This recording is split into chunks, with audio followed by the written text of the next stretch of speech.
Hey everyone, thanks for joining us for today's webinar. I'm Jana Finch and I'm the VP of Marketing here at Cloud Institute. For those of you unfamiliar with Cloud Institute, we are an IT training company. We deliver cloud certification training and coaching with real world practice. Today we're going to be presenting Demystifying Multicloud, presented by Zaki Medina. Zaki is our resident AWS expert and a multi-cloud solution architect, a data and security expert, entrepreneur, and he has been teaching IT since he was a teenager. He's going to walk us through the basics of multi-cloud today, giving us insights that vendors don't usually talk about when they're speaking about multi-cloud. So, and thanks to those of you who responded before the webinar with what you'd like to learn today. We did give your feedback to Zaki, and he'll address what he can in his presentation today. Before we get started, just a bit of housekeeping. If you have any questions during the webinar, just put them in the chat, and we'll get to them either during the presentation or afterward. There will be time for questions at the end. I'll also be showing some polls, and I'll have some handouts for you during his presentation. So without further ado, I'll turn it over to Zaki. All right, thank you so much, Anna. So today is sort of an interesting day. Like, we're talking about multi-cloud, right? And I guess the real crux of this is sort of a loaded topic, right? What is multi-cloud? What does it mean to have a multi-cloud strategy, right? And so we're going to deep dive into some, go at a high level, but then we're going to dive into some of these key topics, right? We're going to be focusing on what are some of the main public cloud platforms like Azure, AWS, and GCP, and we're going to see how they vary against their on-premise variants. We're going to look at other things like Azure Stack, AWS Outpost, Google Anthos, and so on. And really, we're going to come down to sort of the business side. How do we get started in our multi-cloud journey, right? So how do we convert, what is really a multi-cloud concept, and how do we take that multi-cloud concept and apply that to translating our business requirements to a multi-cloud strategy, right? And then we'll do a brief introduction of some of our technology providers and even look at some of the various multi-cloud models and strategies that are in place, right? And also we'll provide some best practices on how to get started on your multi-cloud journey today. And I think that's sort of a very, that gives us a very comprehensive webinar to start from. And so, before we begin, I just want to get you guys sort of situated here. There's a lot of survey around, some survey results from, IDG and Flexera. 92% of respondents have already adopted a multi-cloud strategy, right? And, that could be, hey, we're not going to put all our eggs in one basket today, right? And then the others, 81% of organizations have at least one application or a portion of their compute infrastructure on the cloud, right? And that could be that, hey, maybe I'm using a SaaS, a software as a service, or maybe I'm using a database that's in the cloud, or maybe a data backup in the cloud, right? That could be one of the key points. And I think the real number is 55%, which is really exciting because this is what's really growing, right? So if you think about it, okay, 55% of organizations have already deployed a multi-cloud strategy, and that number today is growing. And so this is going to be very interesting in some of us, that's been tasked with, hey, I'm going to be part of the team that's going to be working on multi-cloud. I really need to understand what it is. And so why don't we start at the beginning, right? With respect to cloud evolution. And, we've got, this is, again, very high level, right? And I know for some of you this is a refresh, but just let's look at it from a baseline. We have our typical software as a service applications, right? So what's a software as a service application? It could be your personal email address, right? You may be using Hotmail, Live, Gmail, or any combination of that, right? And so those are basically a SaaS type of application, software as a service. Everything resides in the cloud.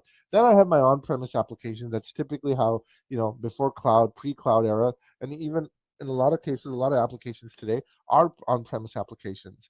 And then we have our public cloud, which is, hey, this is a designated cloud. This is still on-premise environment, but it's looked after a third party, and it's our own little private cloud, right? It could be an example would be maybe you work for a government organization, right? And as a result, they have the government agencies and organizations, they have their own public cloud infrastructure. So this is sort of the simple example around that. Now we jump to hybrid cloud. What do we mean by hybrid cloud? So it's very important for us to understand, what's the difference between, hybrid and multi-cloud, right? So one of the things about hybrid cloud is, hybrid cloud platforms are homogeneous, whereas multi-cloud platforms are heterogeneous. What do we mean by homogeneous here? It basically means that the cloud solutions really belong to one stack. For instance, maybe I'm using the Azure public cloud with the Azure Stack on premises, right? So that's an example of hybrid cloud, right? And so on. So that's a great example of that. But multi-cloud basically means it's heterogeneous, meaning I'm using a combination of different cloud service providers or CSPs for short, right? In this case, it could be Azure, AWS, or GCP, or a combination of that, right? So for now, we'll keep our definitions very simple, right? Just for ease of use, right? A hybrid environment is basically combining an on-premise stack with a private cloud or a public cloud, typically within the same family or same brand. For instance, Azure as an example, or it could, is a very common example, and it's a very common deployment model within enterprises, and so on. Now, the question could be that, hey, why, it's kind of has a nice ring to it, hybrid cloud, right? And a lot of enterprises, when they were deploying, their cloud strategy, they soon discovered that, hey, it's not easy to migrate all our systems to a public cloud. We do have to remain on premises for a variety of reasons, right? And some of that could be the obvious ones like security and latency, right? So let's start with the first one, right? So if we're talking about hybrid cloud, we're talking about what do we mean by that? So sensitive information, right? So security. So how do we protect our sensitive data? How do we ensure privacy, especially concerning data that may not be hosted outside a country or outside certain regional boundaries, such as maybe it's the EU, right? So data may not be accessible in whatever way, as an example, US based companies, which have which in itself is quite a challenge in the cloud domain. So things like regulations, laws, guidelines, and compliance rules, and even data protection laws often prevent companies from moving their data off premises. And even though public clouds offer frameworks and technologies to protect data at the highest level, but sometimes you can't do that, right? One example was I recently worked for a healthcare organization where their electronic health records could not go to the cloud. Like for whatever reason, that was in their compliance, and it was a pediatric care facility. So, definitely children's health data, very concerned about, where it would go into the cloud. So they operated on a hybrid cloud model, right? As a result of the know-how. But that's just to give you guys an idea of where it's appropriate to use hybrid cloud. But a bulk of our conversation today will be on hybrid cloud and so on. So before we begin, I thought it'd be nice to just talk about, what's a good definition for multi-cloud, right? And so this is a great definition, right, from Techpedia. Multi-cloud refers to the use of two or more cloud computing systems at the same time. I will say that's probably the most important one. The deployment might use public clouds, private clouds, or some combination of the two.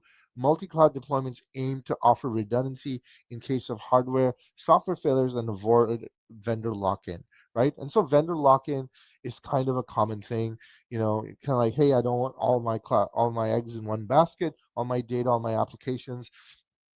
Nothing wrong with that, right? It's just the way businesses have operated in the past. I mean, if you had your own on-premise environment, most likely you have several on-premise data centers that go in and build that kind of multi-environment setup in your organization. You want to retain that as you move to the cloud. So that's sort of the thing. So before we jump in, I thought it'd be nice to just give a quick analogy, right? And the best way to explain this, you know, this world of, how do I combine solutions and services from different cloud providers and or private clouds? And, maybe the multi-cloud concept is, we're not able to grok it. So let's use an analogy of a smartphone. Let's assume you're buying a new phone today. You take it out of the box, you switch it on. Well, Now what do you do with the phone? Well, first of all, there's no subscription, right? With the telecom provider attached to the phone. So the user will discover that the functionality of the device is probably very limited. Because there's no connection from the phone to the outside world, at least not on a mobile network, you know, you have other options. Maybe the option would be to connect through a Wi-Fi device if Wi-Fi is available. In short, one of the first actions we need to do when any one of us has to actually use a phone is to ensure there's connectivity, right? So, now we go back to our brand new smartphone. Obviously, it's set up to factory defaults.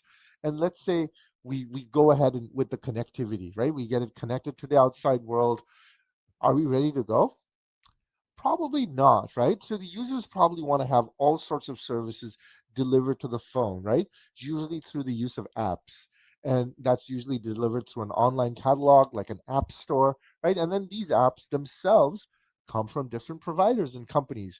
Maybe you have a banking app, maybe you have a shopping app, right? Retail clothing shopping app, right? And all of these apps are probably coded in different languages, right?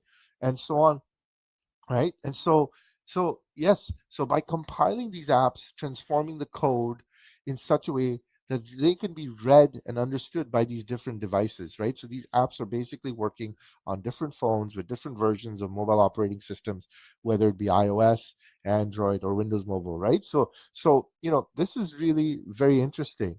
Now, a user will most likely want to configure these apps to their personal needs and wishes, right? And then finally, when they've done that, they want to be able to access the data on the phone, right? In the end, it's all data that's on your phone that you want to access, even if it's within an app. You'll have some of your data. All in all, the phone has essentially turned into a landing platform. Hence, so I'm keying in the word landing platform. So the phone has become a landing platform for all sorts of personalized services and data. Now, this is the real best part. A user of the phone doesn't really have to worry about updates, right? Like I never had to worry about it. Every now and then the operating system will automatically be updated.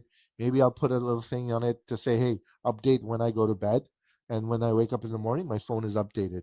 And all the installed apps will work perfectly fine. So it may take a day or two for some of the apps to adapt to the new settings, but in the end, pretty much they always work, right? And so what happens, right? The data that is essentially stored on my phone or is accessed via some cloud directory is still available, right? So the whole ecosystem around the phone, the smartphone, is designed in such a way from the end user's perspective that the technology is completely transparent, right? And this is really powerful for us to understand. And this is where we can say, hey, this is kind of like the cloud concept where where the smartphone in our analogy is really an actual integrated landing zone where literally everything comes together and then provides the seamless user experience. And that's really what it comes down to with multi-cloud, right? So it's really that landing zone concept that we want to build out. Now, obviously, with a multi-cloud, there's many pros and cons around it, right? And what are some of the benefits? What are some of the, you know, I guess you could say cons for it. I would say pretty much multi-cloud. It all in all, it really comes down to why would I go multi-cloud? Obviously, redundancy, right? If I'm if I'm putting all my eggs in one basket, guess what? What if that cloud vendor does go down? What if an attack happens, right? In that particular region for that cloud vendor, now, or what if it's a cost thing that the cost structure over time does not work for for my organization? So I'm less dependency, right? So we're creating that less dependency, and maybe there's some cost savings because now I have two different cloud vendors, and I can basically leverage which workload costs the cheapest. I can deploy some kind of arbitrage, cloud arbitrage in terms of costing, right? Again, there is some complexity to this, and that's where we go back to drawbacks. Yes, when I'm deploying a multi-cloud, there will be some level of management complexity, right? And part of that complexity could also be related to my app. There would be a higher level, a greater burden of solution integration that's needed, right? System integration services that's needed to make sure the app can basically seamlessly move between the two different cloud or three different cloud environments, right? And that will cause some increased latency and so on. And maybe that latency, because now we're going through two, three different connectivity channels, maybe it's going to, provide a greater footprint, right, for attack.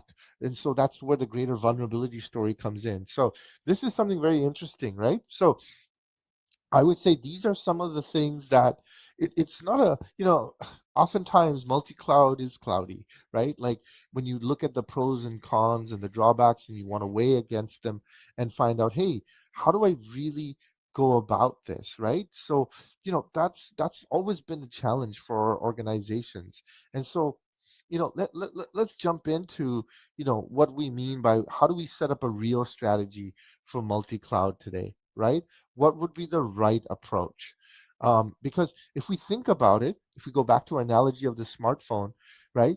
It should be clear to us that with multi-cloud, we're also talking about services, not just hosting systems in a private data center in a public cloud. That would mainly be an infrastructure as a service. But most organizations are running either virtualized or non-virtualized physical machines in a private cloud as well as virtual machines or containers in the public cloud, right? And so in typical multi-cloud setups, what we're really referring to is mostly platform as a service or PaaS and software as a service SaaS offerings, right? Things of that nature. So in multi-cloud setups, it can be much more of a mixed mode, right? Similar to how our smartphone is today, right? It basically holds data, right, on the device itself, and then it stores and retrieves data from other sources, sometimes remotely by connecting through apps or hosting the apps on the phone and then making use of services through APIs. It's the same exact story in the multi-cloud. In a multi-cloud, we're really leveraging functions and applications running on our virtual machines on a private system with our SaaS functionality and is connecting over internet, over a third party, and so on. So this is really, really, interesting. So that's what really the multi-cloud concept is all about, is basically leveraging applications, data, and services from different cloud platforms and using different delivery models such as PaaS and SaaS. And it might even include hybrid IT, but it's more of a mixed mode. And we're going to look into some of those mixed mode setups that is possible in multi-cloud today, right? And so this is going to, in the end, create more added value for the business because now we're combining and optimizing our cloud solutions, and so on. The next logical question is, how as an organization can I create the optimum combination of services and by doing so create the added value to my business? And that's really the center point or foundation of any real cloud strategy, even multi-cloud, right? I often say that's probably the number one thing. So if today we're setting out a real business strategy for multi-cloud, I guess the most common reason for organizations to adopt this, is, the typical one that I always hear is, hey, we need to avoid vendor lock-in, right?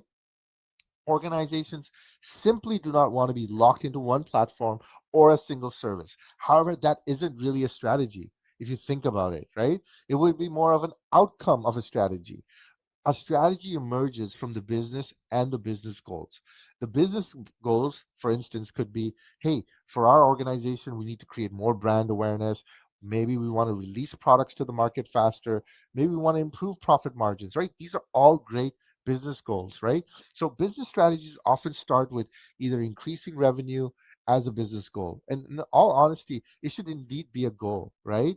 And so, one of the things that if it's not a goal, guess what, you're going to be out of business before you know it. So the strategy should focus on how to generate and increase revenue, or maybe how to reduce costs, and possibly how to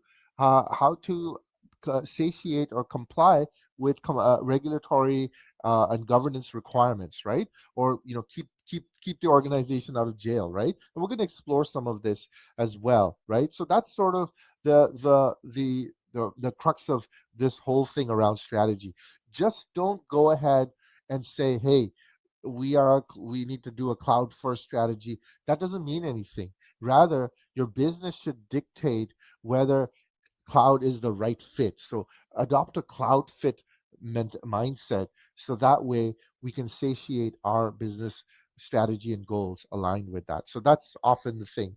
And one of the things that I want to get to is how do we get from business goals to an IT strategy, right? Because I'm guessing a multi-cloud or cloud strategy in general is really part of an IT strategy. And that's where enterprise architecture comes into play. And we're just showing this today as an example. The most used framework for enterprise architecture is TOGAF from the Open Group Architecture Framework, right? And there are other enterprise architectures frameworks out there like Zachman and so on, but we're just going to focus just using TOGAF as an example, and this applies to any other enterprise architecture framework as well. So the core of TOGAF is this thing called the ADM cycle. It's basically short for architecture development method. And I apologize in advance. There will be a bunch of acronyms here, but that's, just force of habit from using this over time. So what the architecture development method does, it helps us architect, in our case, multi-cloud environments, right? And the ground principle of ADM is this thing called BDAT, right? Basically, it's the cycle of business, data, applications, and technology. And this perfectly matches with the principle of multi-cloud. For instance, where, in multi-cloud, we know that the technologies must be transparent. So a business has to look at their needs, right? And that's where the B stands for in BDAT, and define what data is related to those needs, right? And so that's B and D. And now, how is this data processed in applications? And then once it's processed in the applications, what's the underlying technological requirements that will drive my choice of technology that is going to integrate into this overall vision, right? So that's what it is overall. So this is, I know I've simplified it, a lot, but this is sort of what it is. Now the good news is we're done with our TOGAF, and but the interesting thing is with multi-cloud, where it offers organizations a tremendous amount of flexibility and freedom of choice. But at the same time, everything has a cost. There's also a risk, right? I want to also call out that if there's a lack of focus, especially at the top, with respect to strategy, our multi-cloud implementation could cause more problems than good, right? So I just want to clarify that. It's the reason why we're discussing strategy upfront. Again, this is I know you're asking the question, hey, we get it, strategy. Maybe I don't play a role in the strategy. Maybe strategy is set and it's just, my company has already made the choice. Hey, they have a strategy, and based on that strategy, they've already gone ahead and said, hey, we're going to adopt cloud and multi-cloud strategies since that is what's going to help us with our digital future. Now, and if that's the case, then awesome. Now, what will happen is, this is actually going back that IT is becoming a more and more core activity within businesses. There's actually a famous Silicon Valley executive, I think it was John Chambers from former CEO of Cisco, who said that eventually, and he said this like 15 or 20 years ago, that eventually every organization will become a tech company, right? Or an IT company, or where IT will become such a big part, such a core part of their business, right? And so that's where we are today, right? A lot of companies have outsourced IT today, and they don't consider IT to be a core activity. But in the last 10 years or so, every company has pretty much become a software company, right? And it's basically, every business is a software business if and so on. So this is really a really interesting thing. So when it comes to defining our multi-cloud strategy, again, it goes back to, can we leverage best of breed solutions for our traditional workloads across different, PaaS and SaaS offerings, in a cloud native way, right? And so on. So that's really the conversation that I want to get started in your organization, especially if you haven't, if you're just doing multi-cloud for multi-cloud's sake, but really bring in the business strategy and business goal piece up front, right? Now, what does this mean from a technology perspective? Well, as we've been talking about public and private clouds, we probably understand these terms, but what I really want to understand, there's actually a group of who's who in the zoo, right?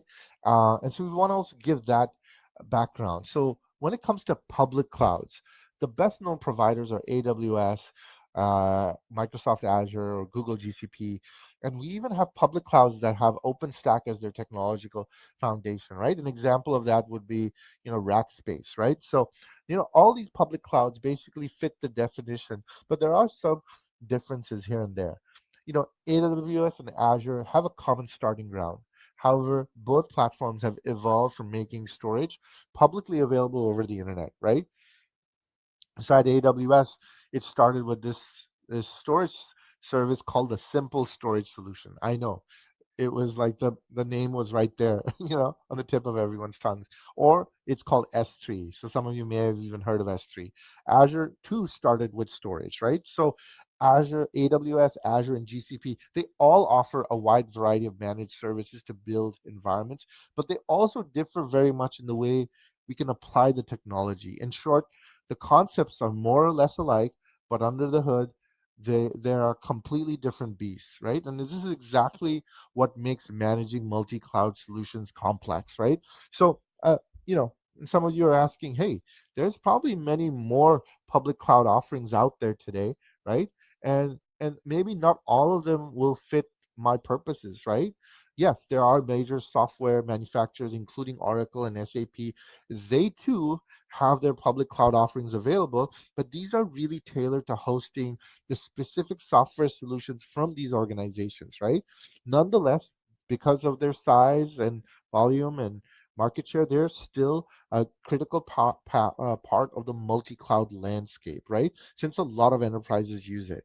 So for instance, enterprise resource planning or ERP software from SAP, or maybe data solutions from Oracle, right? So these companies are also shifting their solutions more and more to fully scalable cloud native environments, right? Where they can be easily integrated with systems that either reside on premise or perhaps in other clouds as well. So in some cases, they have even evolved to full clouds. For instance, OCI by Oracle, right? And so again, we're not going to double click into all of these, but just to give you guys sort of a high level understanding, right? And typically, I would say, hey, if we're talking about multi-cloud, we typically will talk about the three big players, which is AWS, Microsoft Azure, and GCP, right? So we looked at, you know, public clouds and the main players in the public cloud domain. What about what's the leading proposition for leading private propositions for enterprises, right? Within private clouds. Well, private clouds, most companies are planning to move or actually in the midst of moving their workloads to the cloud. But in general, they probably have a select number of major platforms that they choose to host the workloads, right? And a lot of times this is going to be the Azure, AWS, GCP, and that's fair, right? So you'll often hear, hey, companies or organizations saying, hey, we're an Azure shop, hey, we're an AWS shop, or hey, we're a GCP shop, right? And that's fair enough, right? There are many more platforms, but these are sort of are the dominant ones that we found, right? So one of the things is over the last few years, what we've seen is a new movement where major cloud providers have started stepping into domains where other companies were still traditionally dominant, right? Example were companies such as storage providers and system integrators and so on. So the new reality is that the public cloud providers are shifting more and more into the on-premise domain, right? And that's kind of interesting. So in the private cloud space, VMware continues to be the dominant platform next to environments that have Microsoft with Hyper-V technology as their basis, right? So, you'll often hear Microsoft is pushing customers more and more to consumption in Azure and where systems need to be kept on premise, right? So they have a broad portfolio available with Azure Stack, which we can even discuss later. But a friend of mine was just telling me the other day, hey, um, he was based in Europe, and he even says, hey, in Europe, with especially with governmental environments, OpenStack is doing very well, and the reason for that is, you know, they don't like to have their data controlled by American-based organizations or companies, right? So the adoption and usage of OpenStack even though maybe declining, but still has a home in some places, right? So the way I look at VMware and OpenStack is they're really private stack foundations, right? And we can even look at, AWS Outpost and Google Anthos. They both have the same premise, right? Propositions. They extend the public clouds of AWS and GCP into the privately owned data center, right? So Outpost, for instance, is an appliance that comes as a pre-configured rack.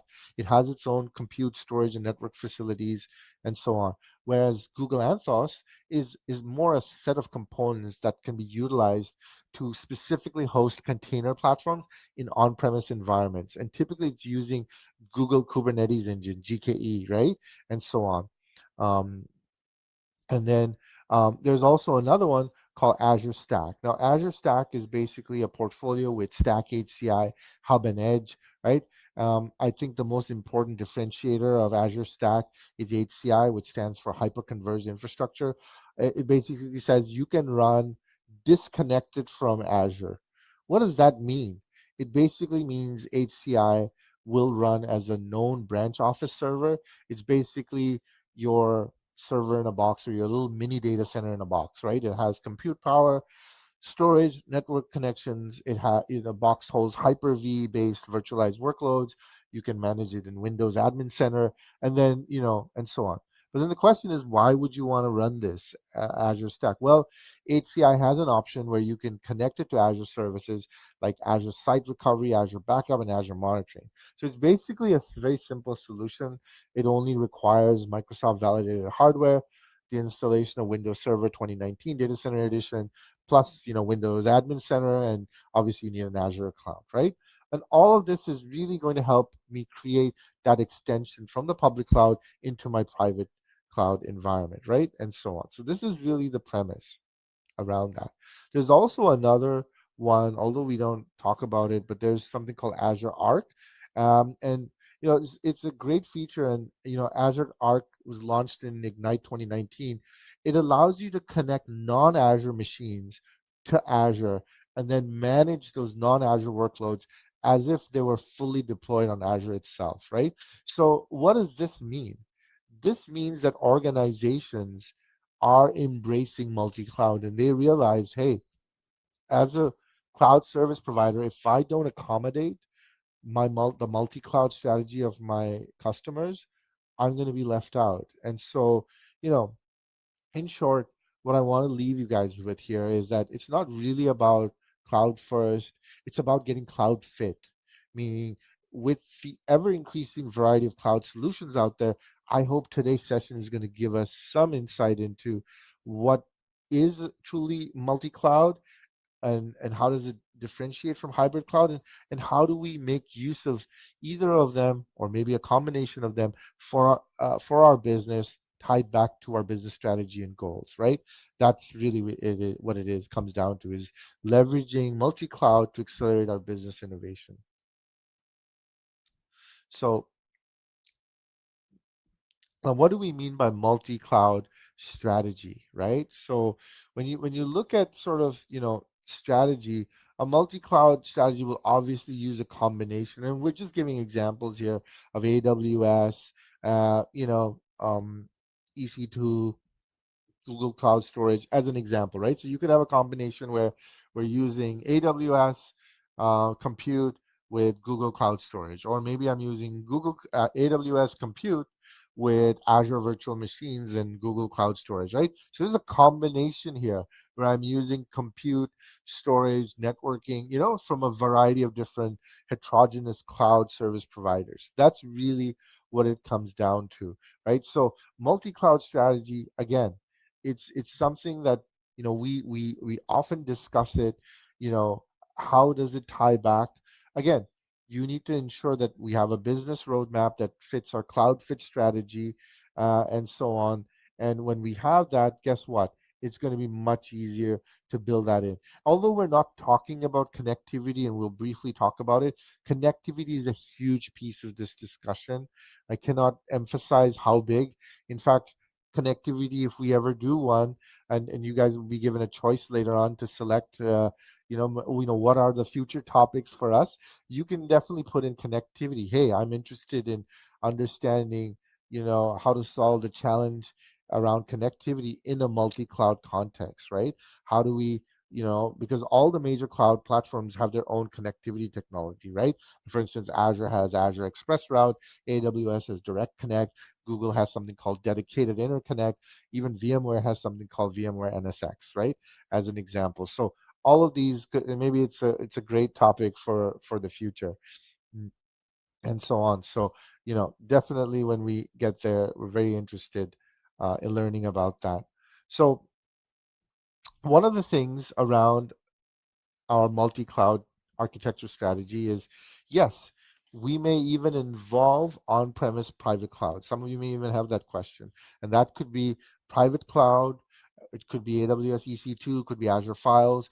As long as your cloud strategy involves cloud services offered by two or more public cloud providers, the strategy can be considered multi-cloud. Now, as I mentioned before, one of the reasons you would adopt a multi-cloud strategy is to adhere to data localization or data sovereignty laws. What do we mean by these? Well, these are just laws that specify where the data should be stored geographically. Usually, where the country, usually it's in the same country where the data is originally collected from, right? And this is typical. We're seeing a lot of, requirements from government organizations, laws being passed, regulations, compliance, all that stuff coming in. And as a result, we may have difficulty complying with one CSP because not every large cloud provider has a data center or a presence in every single country, right? And that's really a reason for us to move to multi-cloud, right? So if your business is operating globally today and you have, different cloud services, especially in countries with different data localization laws, we're going to be forced to obtain services from a CSP that has data centers in those areas, right? So the cloud CSP, which stands for Cloud Service Provider, right? Example, AWS, GCP, or Azure, right? The CSP might not be the same provider we subscribe to in another country. And as a result, um, multi-cloud strategy is all we have. There's another thing. One of the things I personally work as a data scientist. So, within AI and machine learning, maybe my first CSP is not great at providing AI services. Maybe I want to leverage another, you know, a CSP that has, better AI and machine learning services, and that's when I would want to deploy multi-cloud strategy, right? It gives me an opportunity to use best in breed cloud services as a result, right? So that's sort of the example there. Now, what are some of the different types of cloud architectures? And we're going to look at that, all of these, right? Cloudification, pre-cloud migration, um, multi-cloud refactoring, all of these. We're going to jump into these. So let's do this. So this is basically showcasing, here's some examples. Again, this is not an exhaustive list. Obviously, some of you may even have other, we may not even cover an architecture here, and I'm actually interested. If we haven't covered a multi-cloud architecture here, do paste it in the chat window. I'm interested to see what else is out there, right? So this is just a list we just came up with for our webinar today. Awesome. So the first one is sort of the simple one. It's basic cloudification, right? Just a term. That's not a real word. So in this one, in this scenario, our application is hosted on premise, right? And now basically the on-premise will leverage cloud services from different cloud platforms. So an example could be, as the diagram shows, the application is using AWS S3 and maybe Azure Files for storing data, right? So by using a multi-cloud architecture, not only is our application able to take advantage of the scalability of the cloud, but it also avoids vendor lock-in and it improves availability and reliability.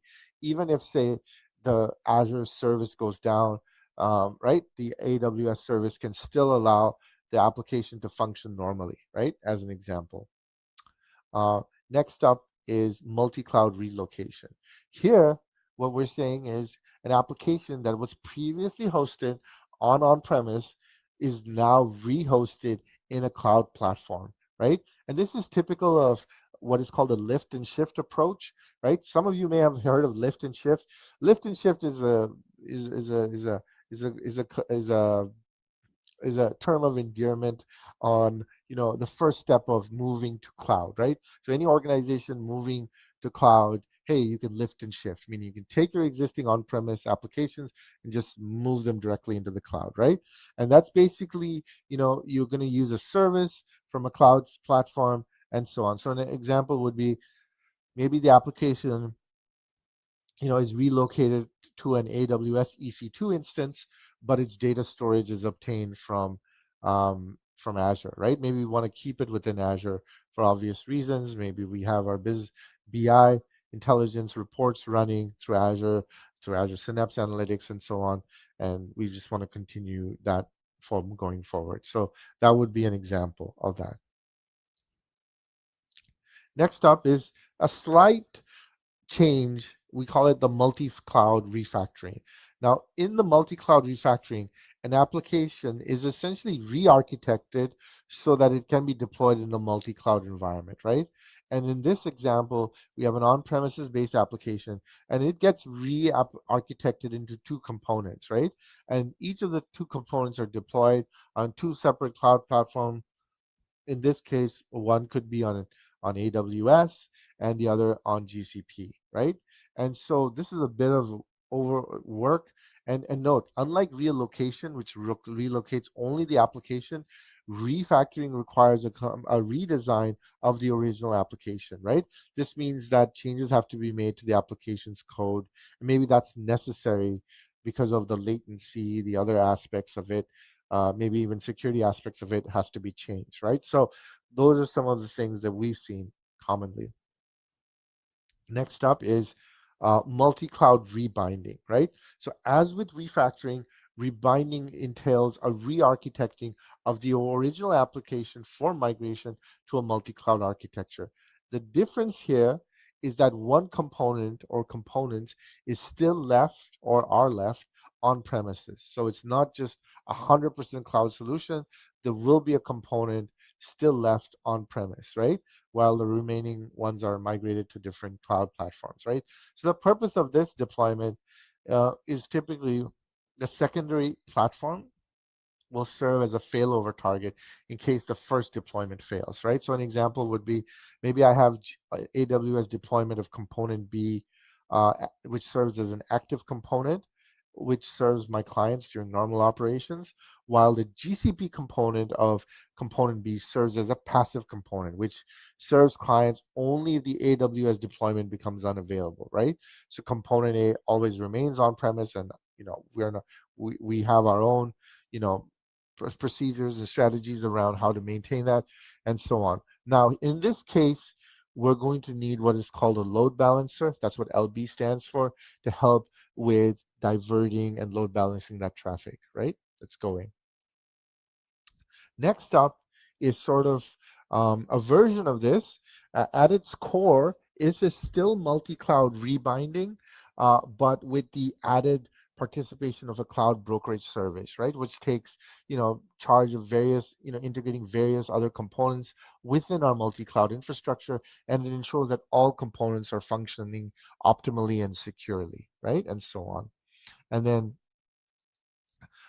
finally, I guess this is really, multi-application modernization. This is where we're saying, hey, instead of just re-architecting a single application for multi-cloud deployment, let's do it for multi-application, right? For all our multiple applications, let's re-architect them as a portfolio and then deploy all of them to a multi-cloud infrastructure, right?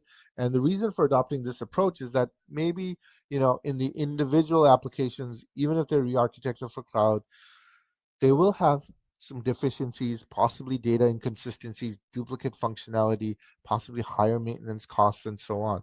But if we analyze the individual applications before re-architecting them, we could find many opportunities for consolidation and integration that would enable them to function more cohesively once they are all deployed in a multi-cloud environment, right? And that's sort of what some of the things we look at from a multi-cloud perspective, right? And so as you think about your multi-cloud journey, and this is sort of a summary and a recap of our webinar today, start with the business objectives and the goals of your business, whether it be to make more money, to save money, or to get out of jail, right? What are these business goals? And ensure that let the business goals lead the discussion. Let them give us the ability to create that cloud story, right? And so on. And then once we have that in place, now let's look at the deployment strategies. And obviously, part of that deployment strategy is to ensure that we have, each deployment strategy will have its own cost paradigm, its own data security and governance paradigm. We take all three into consideration and ensure, whatever the strategy, the multi-cloud architecture is, that all of these three align to our business goal and so on, right? So that's really the crux of that our this discussion. So anyway, I want to definitely pass it off to Jana here. I think we have some questions here within the chat, and we have some polls here. Let's go right to it, Jana. Yeah, thank you very much, Zaki. It's really enlightening. I did share a poll here to find out what you all would like to learn next about multi-cloud. No questions from the audience today, but could you speak a little more to security and multi-cloud? It's a common, I don't know if it's truth or myth that, the cloud in general is not secure, but then you're adding multi-cloud. Is that, what are we concerned about with security when we start adding more clouds to Yeah, our and mix? that's a great question. So I'll give you an example. So let's say we were doing, in a multi-cloud scenario, a very common thing for people around security is, you know, I have my username and password, like my email address, right? Where is that identity management solution residing today, right? A company that has decided on a single identity management solution, maybe they could run it on either clouds, maybe public cloud number one or public cloud number two, right? But what if we want to use one of them, right? A common one, for instance, could be maybe I just want to use Azure Active Directory as an example, right? So using Azure Active Directory as my single IDM solution, guess what? Now I've got to look at my security policies and ensure that if I have a multi-cloud solution, how do I ensure that I can access, let's say, services in, let's say, the AWS cloud using the identity that's stored in my Azure cloud, right? And that's where things like Azure AD Connect, which uses pass-through through authentication, PTA agent, those kinds of things we can deploy and ensure a seamless, integration between my multi-cloud. So this way, Azure Active Directory will work with AWS in this example, and at the same time, even on-premise if I wanted to, right? Maybe I have Azure Stack in on-premise. So this is definitely a great question, right? Always understand what if we're going security, what we're doing, because identity management is such a critical thing. I think that's really the first conversation in data security that comes out. But there's many solutions around that today, around that. So we're definitely, again, if you guys are interested in discussing this even further, do drop a note in the chat. Maybe you want to see security, multi-cloud security as a topic for future webinars. So yeah, let us know. Yeah, so far it looks like everyone would like to learn more about multi-cloud management and orchestration Ooh, tools. there you go. So getting into Kubernetes and all of that. So yes, we could definitely provide some Excellent. That is great. learning That's on actually those an interesting topics. topic. That was my pick, Jana, to that's where most of the folks would come in. Excellent. And Okay. based on the poll results, yeah, a lot of people, it's sort of evenly spread out Okay. across everyone. So it's great. Well, I want to thank you guys for joining in today on our session today. And this will be recorded, made available to everyone. Jana, anything else? Yeah, that's it. The replay will be available shortly. Look for that in your inbox. And if you have any other questions, you can reach out to me directly. I think my email address is over all your reminder emails about this webinar. So thank you for attending. Thank you so much, and have a good rest of your day. Bye-bye.